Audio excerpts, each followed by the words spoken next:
Alors, on va maintenant voir la différence entre l'expression somme et l'expression somme x. Donc, dans mes précédentes sections, on a créé des mesures ensemble et dans ces mesures, nous avons déjà utilisé les fonctions somme et somme x, mais nous n'avons pas vu en détail comment les utiliser et à quoi elles correspondent concrètement.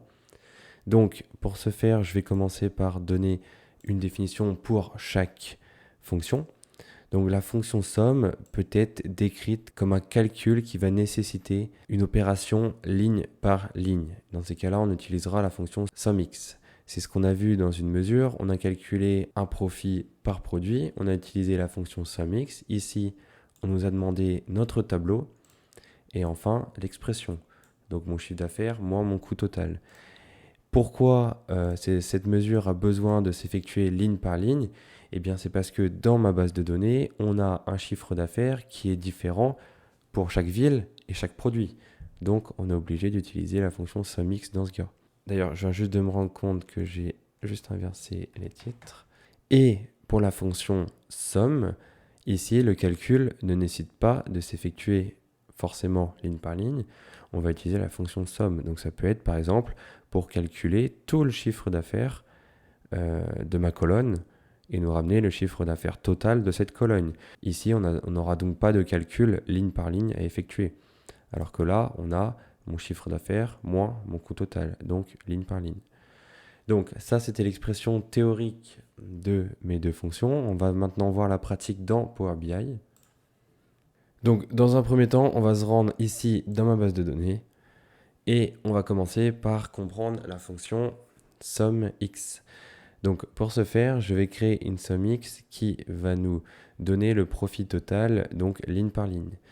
Donc pourquoi utiliser la fonction SUMX dans le cas d'un profit ici par exemple? On va ici soustraire notre chiffre d'affaires moins notre coût total par ville et par produit vendu. Alors qu'on n'aurait pas pu sommer toute ma colonne, sommer toute ma deuxième colonne et faire une soustraction des deux. On veut notre profit ligne par ligne, donc on se doit d'utiliser notre fonction SUMX pour avoir notre profit par produit. Donc pour ce faire, je vais retourner dans rapport. Je vais créer une nouvelle mesure. Et dans cette nouvelle mesure, je vais la nommer profit par produit. Et pour ce faire, je vais donc utiliser la fonction SUMX. La fonction SUMX nous demande dans un premier temps de renseigner notre tableau. Donc moi, mon tableau, ce sera ici base 2020. On nous demande ensuite notre expression. Ici, ce sera notre différence entre le chiffre d'affaires de nos produits dans notre base. Donc base 2020, chiffre d'affaires, moins base 2020, coût total. Et je viens ici fermer la parenthèse et on aura notre mesure qui va correspondre à un profit par produit. Donc je vais ici aller dans ma deuxième page étant donné que je n'ai plus de place ici.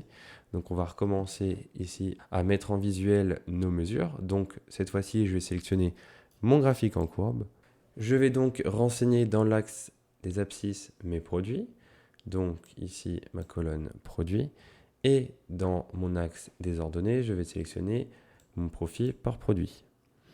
Et ici, on a donc la mesure du profit par produit effectué donc par notre mesure, par la création d'une mesure. Après avoir vu donc la fonction SUMX, on peut réaliser aussi un exemple pour la fonction SUM.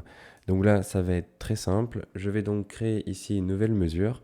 Donc clic droit sur ma base, nouvelle mesure.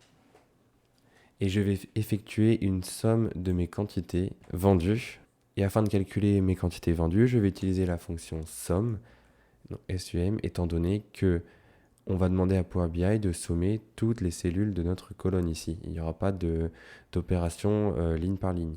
Donc pour ce faire, on va sommer mes quantités vendues ici dans ma base 2020.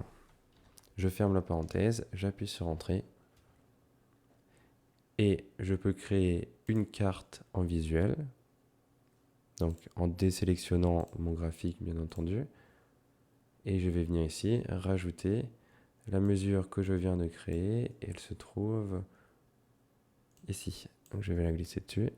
Et on a accès, grâce à notre mesure, à la somme des quantités vendues.